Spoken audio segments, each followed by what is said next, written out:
Hi, it's Mark Murphy, and this is TravelTube.com, the place where real travel experts, not people like me, the actual people out on the road that are exploring products like Disney. So I've got a special guest today, Abby Johnson, and she is a Disney specialist. And they've got a unique business model that I'm going to share with you because, believe it or not, she's also a teacher. So how does she do this? Well, we're going to find out in just a second. Here she comes into the stage. There she is. And how Hello. apropos. Awesome. So, Abby, we had a little bit of a 2-minute conversation before Mhm. we got online here. Tell everyone about your background, that you were a school teacher for how many years? This is my 14th year in early childhood education. So Awesome. sorry, go ahead. No, I just said awesome. Teachers are the best.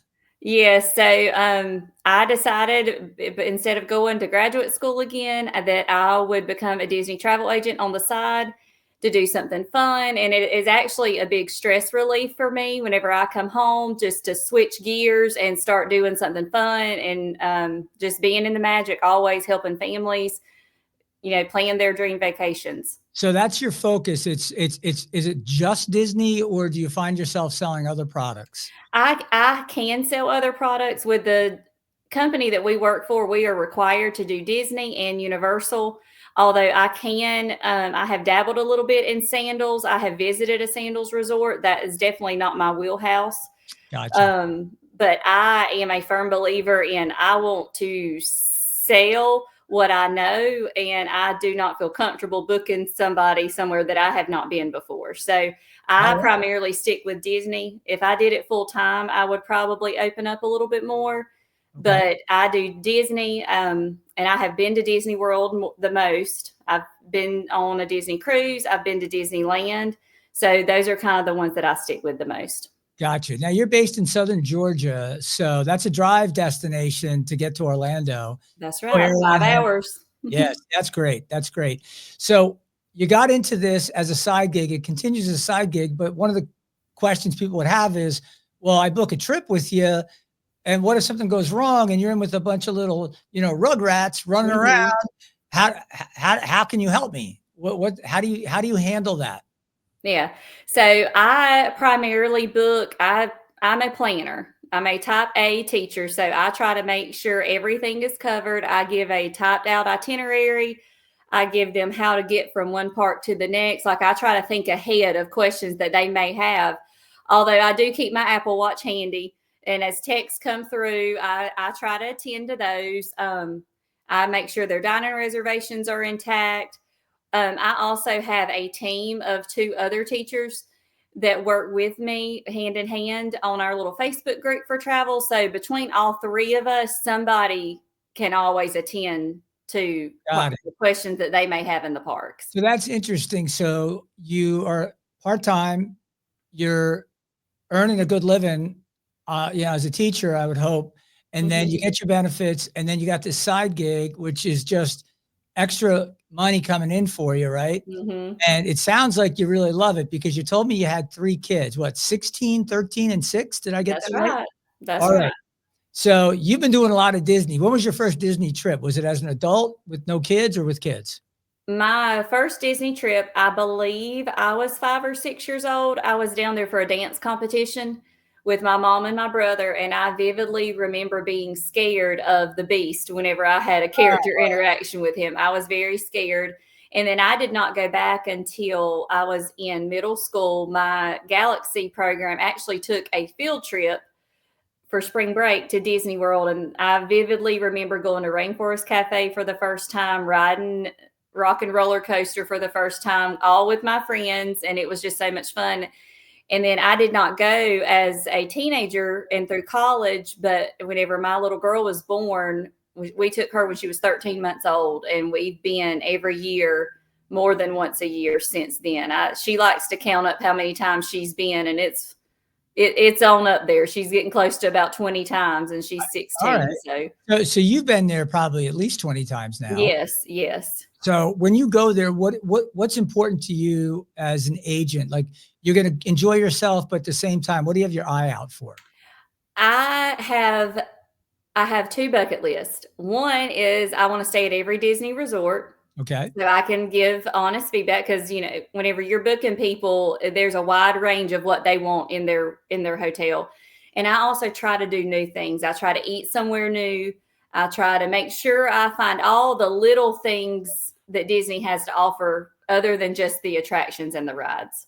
So give me an example. What would something that the average person trying to book something on their own would miss? Oh man, there's so much. Probably not to be so scared of the wait times. We like to, it's pushed that you have to have the multi-pass and you have to have the single pass and you have to book everything and everything has to be structured and planned. And in a way it does. You just have to be aware of it. But don't be so afraid of the wait times. You just have to strategically plan it. Got it. And it's is it the fast pass at Disney? It's the fast pass, right? Well, it's called multi-pass and single pass Multi-pass, now, okay. but yes, it's the same thing, just different terminology. Okay. Yeah. I haven't been to Disney in a few years now. We actually Mhm. did the Camp Wilderness. We had an RV and everything Yeah. else. And what happened is that, when we got the RV, it was before COVID. COVID hit. Mhm. And then a year and a half later, it was like a year out to book it. It was insane. Yes. And one of the things I learned in that process are there's some folks that have access to rooms and campsites and other things that aren't Mhm. publicly available. So if something looks sold out, but then a Mhm. travel agent has access to it. Have you had that happen to you, or a client, is trying to do it on their own, but then, you're able to get them something that they couldn't get? Or I have one time I was able, back whenever they had park reservations where everybody had to make a park reservation post-COVID. Yep. I had a family who I had booked, and they had booked well 9 months in advance. We had their Cinderella's Royal Table reservations. We had Bibbidi Bobbidi Boutique reservations, like all of those things that we had lined up just perfect. And she called about 6 weeks ahead of time, 6 weeks before their trip, and said, "I'm so sorry, but my father now wants to go. He was able to get off work." And I said, "Okay." I said, "That's fine. I'll call and add him." Well, Magic Kingdom was booked up for their day that Oh, they had Cinderella's Royal Table and Bibbidi Bobbidi. Well, you don't just move those. mm, Like, those are very sought after, and we had it lined up just perfectly. So I called into the travel agent center and I asked, and they're like, "Well, let me wave my magic wand and we'll add him." nice. Nice. So that's something that it didn't interfere with their plans, and they went ahead and granted him that part reservation for Magic Kingdom, and we didn't have to rework everything. So interesting. Now, is that something that they tried to do on their own? Did they try calling first, or did they just No, they just asked me. They had asked me. see? And Mhm. so when I hear people tell me, well, you get everything on the internet, Disney has their own, booking agents and they're really Mhm. knowledgeable and blah, blah, blah, blah. And what I Mhm. say to them is I say, yeah, you can spend hours doing the work and you can be the one Mhm. trying to call in and get someone to wave the magic wand. But the difference is if you're a Disney specialist and you're selling Disney, you're not one person coming to Disney or one family. Mhm. You're dozens of families year in and year out coming to the destination. You're selling hundreds of thousands of dollars Mhm. in travel. And that's why they have a dedicated travel agent desk, if you would, make Mhm. things happen because they realize how valuable you are to their Mhm. business. Now, there's in today's world, it's easy, supposedly easy to book it yourself. What are the pitfalls do you think of booking Disney yourself or a Disney cruise yourself versus using a travel agent? And on the opposite side, what are the benefits? Like, what would you tell a consumer? Why book with me versus trying to do it yourself? Mhm. I think it's just the experience and the little things that, yes, you can go find your room online. The promos, they're online. A lot of people don't know how to filter through those, but, and I understand, on the travel agent platform, you can hold a reservation for 3 days. So if something's not there, the inventory changes every day. So I always tell my clients, like, the Polynesian is very popular. It's my personal favorite. Hmm. If it's not available, let's book something else, but I will continue to look every day because somebody's probably just holding it. Right, and then Um, you're like you're literally watching it, and mhm, one of the things that people don't understand, in my opinion, is they don't understand that the supplier pays. So therefore, mhm. you're gonna pay the same price, That's but right. you're going to do all the work. And if something pops up, like the gentleman being added, the father being added to the trip, you're the one who's going to go to bat. You're going to make the phone calls. You're going to sit on hold. You're going to do all those things. And what was the feedback from that family on that particular trip? They were so grateful. And it was actually a college friend of mine who I went to school with, 16 years ago. And she teaches school too. And she has she has sent so many people to me that I don't even know. So that's the best feedback that I could get, was that she referred more clients to me. Now, do you make it a policy once a person returns to reach out to them, ask them how the trip went and all of those, and what were the highs, what were the lows, Yes, I always touch base with them. I try to touch base with them as they leave, at the day that they're leaving or the night before. Is there anything you need? Is there any questions you may have? And then I always try to check in with them during their trip. I'm just checking in, making sure you're good. Do you need anything? Please send me some pictures. I would love to see the fun you're having. And I like to put faces with, I know your name, I know your birthday, I know your address. I know everything about you. Like I like to see it come to life. Absolutely. Do you specifically ask them for a referral or a reference or a review? I do have, it's through Travel Leaders. We do have agent reviews that they can submit. Sometimes they do, sometimes they don't. I usually send it an email once a month as a bulk of all my clients from that month. Like, hey, if you don't mind, would you please fill this out? And sometimes they do. And I'm grateful for everyone that I get. Right. Absolutely. And what would you say the ratio is, like, for other agents? What should they aim for? If you had 10 clients travel, what are the numbers? Is it 2 or 3 will actually get off their butts and do it? Probably so. Yeah. About 2 or 3. And sometimes I'll shoot them a text before and be like, hey, be on the watch out. This email may be coming from Travel Leaders. It's legit. It's me. Will you please give me smart. And sometimes that helps a little bit more. Interesting. Now, do you try to do Google reviews or anything like that? I have not yet. Some travel agents do. I just have not. Yeah, it's funny. Most people take the effort to do a review when they're angry, right?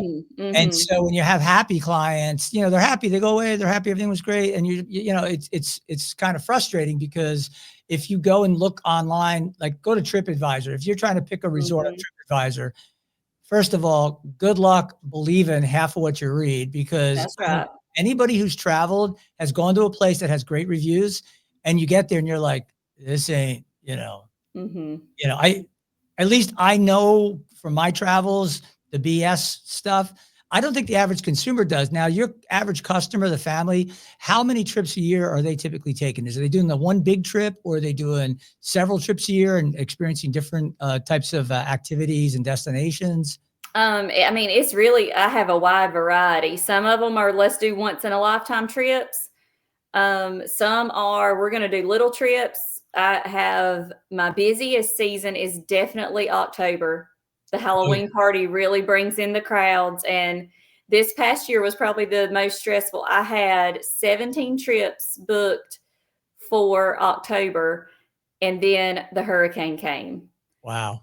And I stayed on the phone with Disney, I think a total of 9 hours collectively, getting those trips managed and modified. And, but no, I think it's a wide range. Yeah.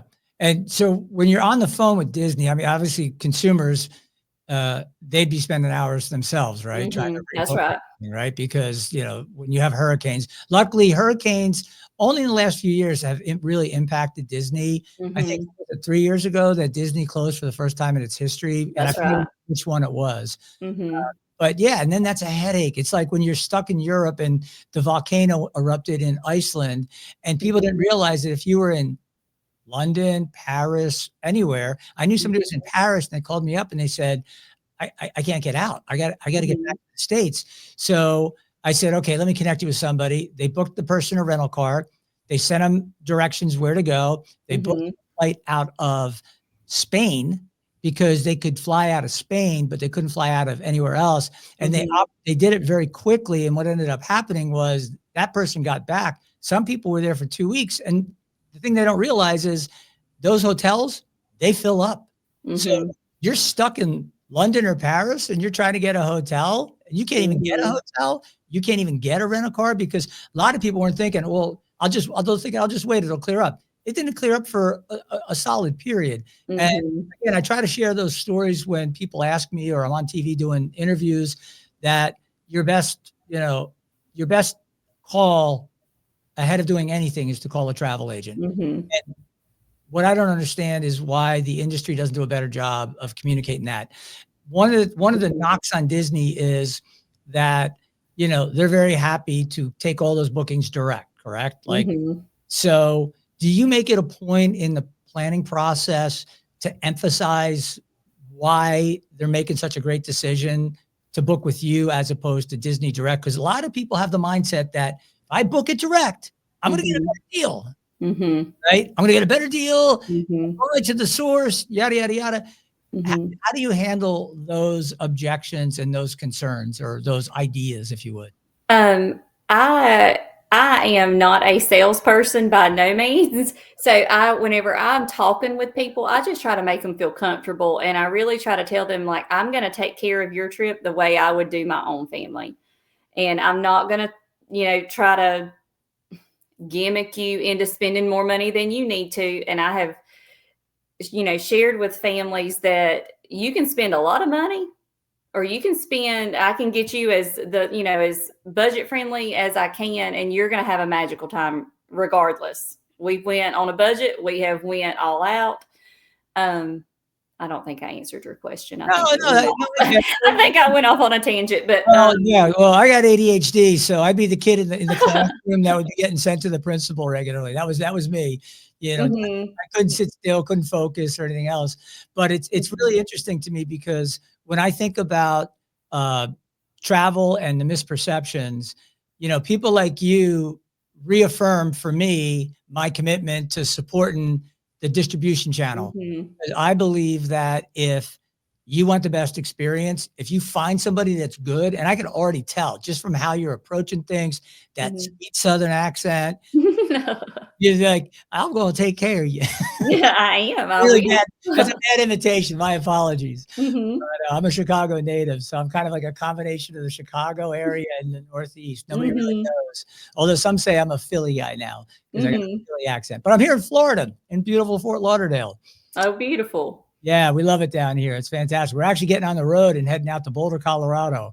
So, yeah, we're getting on a road trip. Now, if you were starting out again today, is there anything you would do differently than you've done in the past? Like what mistakes did you think you made? Or maybe you didn't. Maybe it was just like, hey, you just eased into it. I mean, I really can't say that I would do anything different. I tried, whenever I first started booking, my very first booking was Disney World, but right after that was Disney Cruise Line. And it scared me to death because I had never been on a Disney cruise ship. And that is a very tedious process. So, Disney World is a little more lenient with modifications and payments and things like that. And Disney Cruise Line is not. So, but I think it's like anything, you go through the training, but you learn through trial and error and you learn through experience. And I try to, learn as much as I can. I read as much as I can. And I learn best through being there and experiencing it. That's at least what I tell my husband so that we can continue to go to new places. So, no, I don't think I would do anything different. I wish I would have done it a lot sooner because it brings me a lot of joy. What did you do to get that initial clientele going? So in other words, like, did you just make a list of people that were in your inner circle? Did you send them something? Did you send them an email? Did you say, hey, I got this new thing I'm doing and I'd love to talk to you about it? Or I have always kind of been known as the Disney girl. And I live in a small town. I'm sure that doesn't surprise you. So I have always been given advice or been asked for advice on how do you do this? What do y'all do when you go here? And whenever my kids were little, one of my best friends, we did a couple of family trips together and I had typed out the itinerary and she's like, girl, you should do this for a living. Like you should make money off of doing this. So, it just, God lined it all up and it just happened. And the night that Shannon released me to, like, okay, you're done. Like, you can start booking. I booked my first one right then. Like, we were sitting on go. We were ready. All right. So you're with D2 Travel, right? That's right. And what's the exact name? It's d2travel.com, but it's Destinations to Travel. correct. So when you how did you find Shannon? Like, was she somebody you knew? No, she was not. I went through the Down to Disney travel agent prep program, and Destinations to Travel was one of the ones that was recommended through that travel agent prep program. And one of my partners, Amanda, she had just been hired by Shannon. So of course I wanted to work with my friend, and that was the only resume that I submitted. That was the only place I sent mine. So. And then she onboarded you. What was your training like? What was the time frame before you were able to make that first booking? I think she hired me, and I went through some quote training with her for about 2 weeks. I was given some handicap. I was given the campground with the whole camper fifth wheel hookup. I was just given lots of different scenarios where I had to, kind of role play with not with Shannon, but with another, worker of hers, just to make sure that I was communicating effectively and quoting it correctly. Got it. And how confident were you when you were finished with that? I was good. I was ready. Yeah. When I'm ready, I'm ready.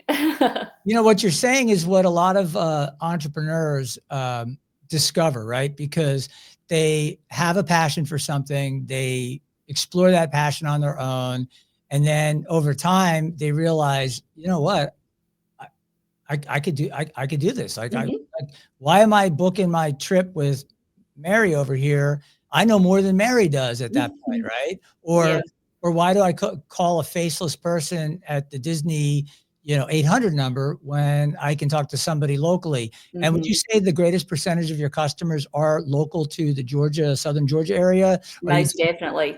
I have booked some relatives of past customers from North Carolina. We booked from Louisiana, but most of mine come from Georgia, within an hour radius of my house. We just have a very strong Disney loving community, and they go a lot for spring breaks and holidays and things like that. So they keep me busy, but just like anything, it comes in waves. Sometimes it's really busy. Sometimes, it's dry for a couple of weeks, but I have to, in the summertime, it's kind of dry because nobody around here wants to go to Disney when it's blazing hot. They would rather go in around Halloween, or they would rather go February to into spring break. So I kind of gauge that. I keep a whole spreadsheet of when I book, and it fluctuates, but it always arrives on time. What are some of the tools you use to manage that? If you have 17 bookings, I mean, obviously a spreadsheet, you use a CRM solution. Yes. Our company, we are part of a CRM solution, and that helps with the upcoming trips. And then I have several spreadsheets on Google that I keep up with different ways. Like Disney, their quarter system begins in October.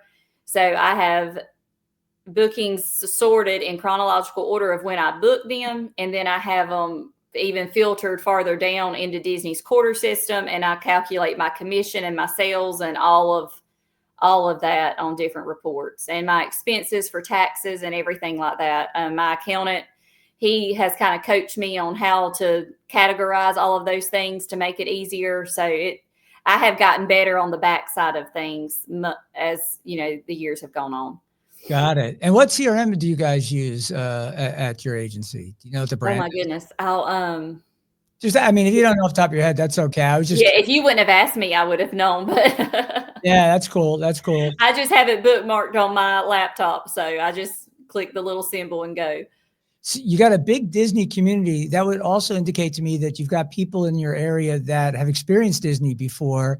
Maybe they've done it on their own. What percentage of people do you see that have been self-bookers that then turn to you to handle it? And what was their motivation to make that switch? I think it's the dining reservations. Oh, You interesting. know, my team and I, we are pretty good at scoring those dining reservations on that 60-day mark at 6 a.m. We are like little ninjas getting All them. right, So so I think it's hold the on, little kids. back up one sec. Sorry. So because a lot of people don't know this. So Mhm. they open those reservations up on the 16th of the month Mhm. at 6 a.m.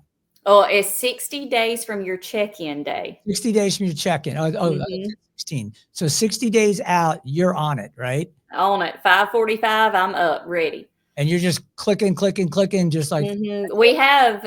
We do a lot of planning on our end. We know the ones that book up fast, so we strategically sort them out. Amanda and Kim and I, we're up, and so has their little prioritized list. What's number one? What's number two? And the biggest one that we've done is a family of 22 oof. people.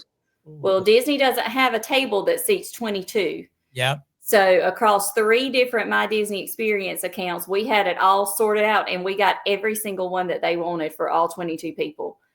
They must have been blown away. Yes. So it was five rooms, five different reservations, 22 people, grandparents to babies, and we did it. And I think that's the main thing. The ones, they want to see Mickey Mouse and they want to eat in the castle, and we can most 99% of the time deliver that. See, again, so if you're not if you're a travel agent listening to this, are you hearing, like, you don't sound like someone who's doing this as a side gig. You sound like someone who's been doing this full time. You know your stuff. You know when to get online. You're grabbing that space. Then that 22 person group, I mean, that they must have been blown away. They Because were very grateful, they said, we can't wait to book with you again. It was perfect. A group of 22 is never easy to do anything. So I was very grateful that they trusted us enough to let us help them. So have they booked any other types of products, or this was one of those once in a lifetime type of trips? That was a once in a lifetime. They had a work trip that they were on in Orlando. So they said that they would, do Disney a little bit while they were down there. But I do keep in touch with them through Facebook and different things. Is it a local family that you deal with? Is that a local crew, or yes, they were. They were from Macon, so that's about 2 hours from my hometown. But not somebody you knew personally, right? Mm-mm. No, it was just word of mouth. Wow. Okay. And so would they have been able to pull that off on their own? What would you say? No way. Excuse me. So no way. I think they wouldn't have had, when we're making reservations, we know that, we try to make them all within like 5 minutes of each other. You may have a table of 8 at 10. You may have a table of 6 at 10:05. Well, when you get there to check in, that host is going to do everything that they can to get you within the same vicinity. But I don't think without the experience you wouldn't have been able to do that. Yeah, unless they want to wake grandpa up. Hey, Gramps, get up, get on the phone. You get on your phone, and everybody's gonna be sitting there. That's right. And the reservations open at 6 a.m. and you can call in, but the call center doesn't open till 7. Well, those reservations are gone by 6:05. I mean, they're gone. Now, can they do that themselves online and just sit there and keep trying to grab whatever it is they're going to grab? They can. It's actually through the My Disney Experience app. So once I have their login, I log in as them, and I'm on my computer, and I have my phone beside me, because sometimes the computer works, sometimes the phone works better. My partner, Amanda, she prefers the computer. I prefer my cell phone. So it's just, we have both going, and it is down to business.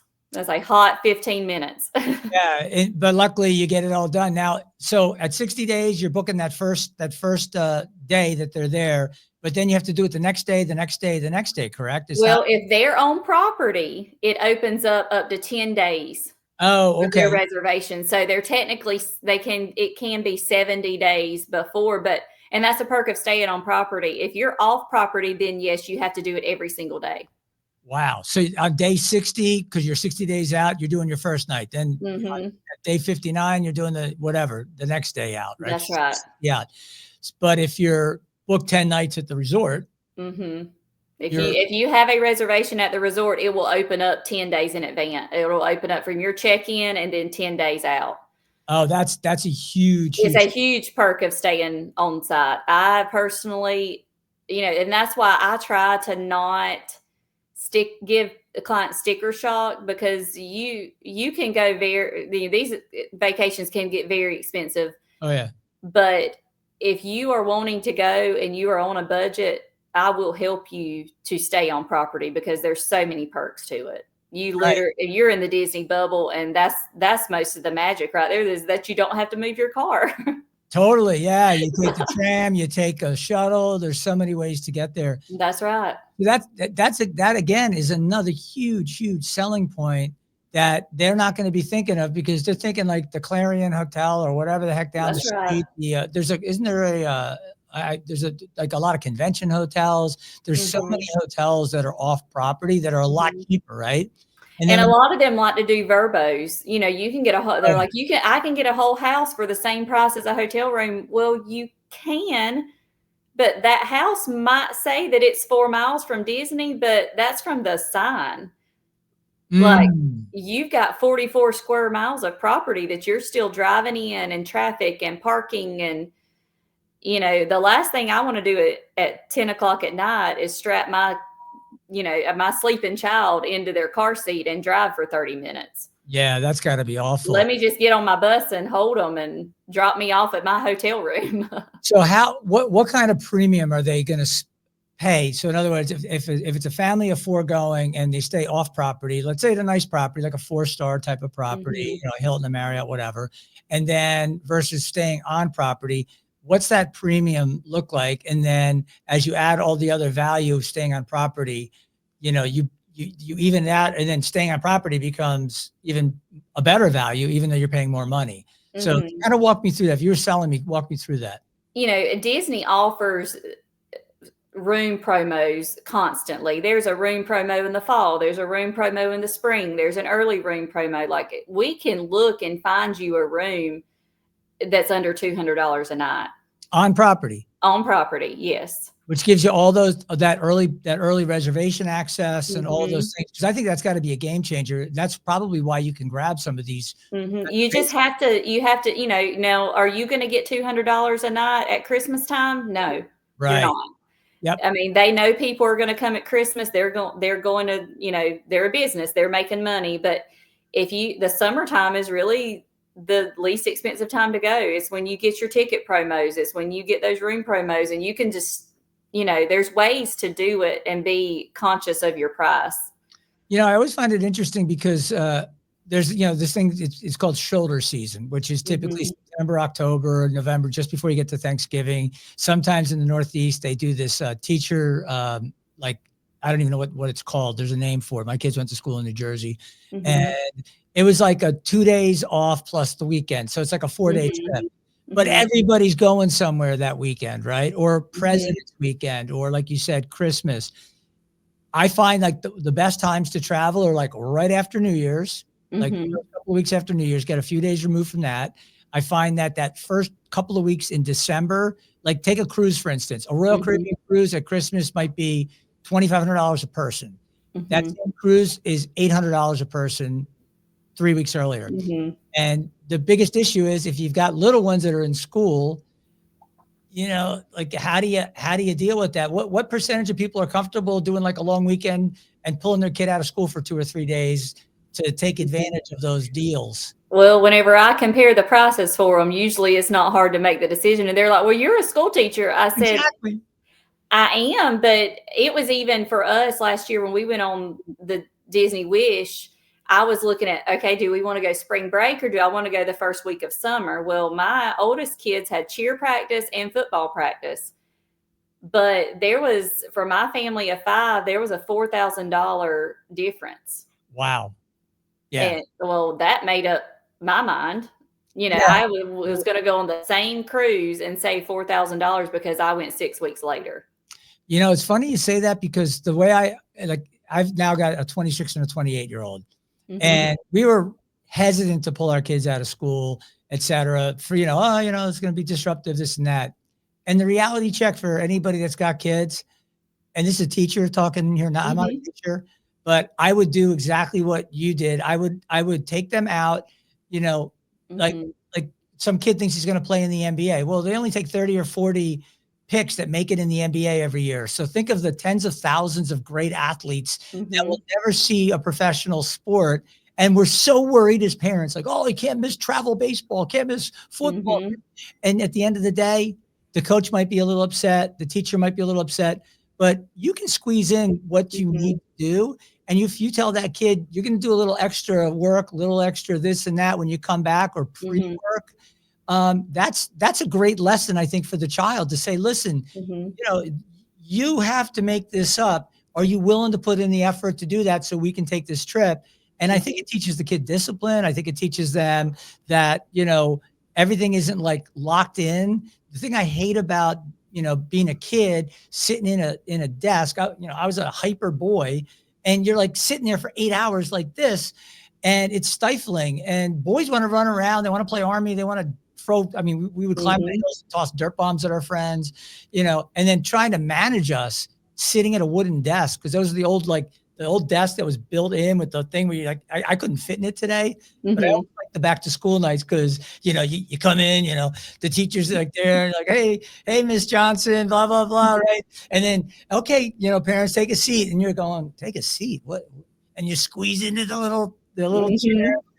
Mhm. Yeah, I missed a lot of those nights because of my travels, but I honestly don't regret it because Oh, that's for sure. We went to Disney World when my youngest turned 4, and that was really his first big trip, and his birthday is September 10th, so it was right after Labor Day, and I took 3 days off of work, and they skipped 3 days of school, and we were in Magic Kingdom on that baby's 4th birthday, and I wouldn't trade it for the world. I prepped ahead of time. I made sure everything was ready.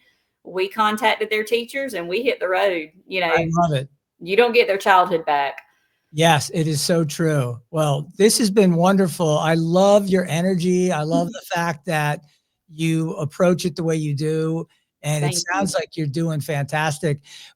Obviously, one of the tips here, folks, is if you're a travel agent, have a network of people that you can rely on, because it makes all the difference in the world. I mean, you mentioned to me at one point, you said that you were on a cruise and you didn't have good Mhm. Wi-Fi, and you wanted to somebody needed something, they had texted you, Mhm. and you could just send a text to your sidekick and Mhm. they would take care of it. But the question I have, and I think a lot of agents would have, is like, how does that work compensation wise? Are you guys sharing commissions, or are you keeping your client but you're always there for the other guy, and it's just basically pay it forward? I mean, we just pay it forward. There are some trips that we have worked on together, and we just split the commission. Or if we take a trip that we make commission on, we actually just did a girls' trip in March, and I booked the room, but whenever I get paid for the commission, I'm going to split it with them. Yep. We're all like sisters, and we're very close. And it's just, if she needs help, I help her. If I need help, she helps me. So we trust each other a lot, and we just truly love it. So even though you knew so much about Disney as a personal traveler and being there maybe 20 times before you got into this yourself, um, you know, why did you need Shannon? I mean, like, what would you say to people that are thinking about, hey, I can do this on my own. I don't need to work with somebody else or a host agency or Mhm. whatever. What was the benefit of working with a host agency, and how did that accelerate your opportunity? And Mhm. how has that proven out years later? Because you've been in it for 4 years. Mhm. 'Cause you could have easily gotten started, gotten the training, and then gone off and quote, done it on your own. Mhm. You didn't. Well, I knew, this is not my primary job, and I'm humble enough to know that I did not know everything, and there's always more than meets the eye. And she has a very successful business, and she was so welcoming. And I knew that there was a lot that I needed to learn on the backside, the business side of it. So um, I appreciate her allowing me to be a part of her company that she's worked so hard for. Well, I mean, I did an interview with her not that long ago, just ran this week. And I loved the interview with her. I mean, talk about energy. I think you guys are feeding, I say guys, you Mhm. ladies are feeding off each other and doing a wonderful job.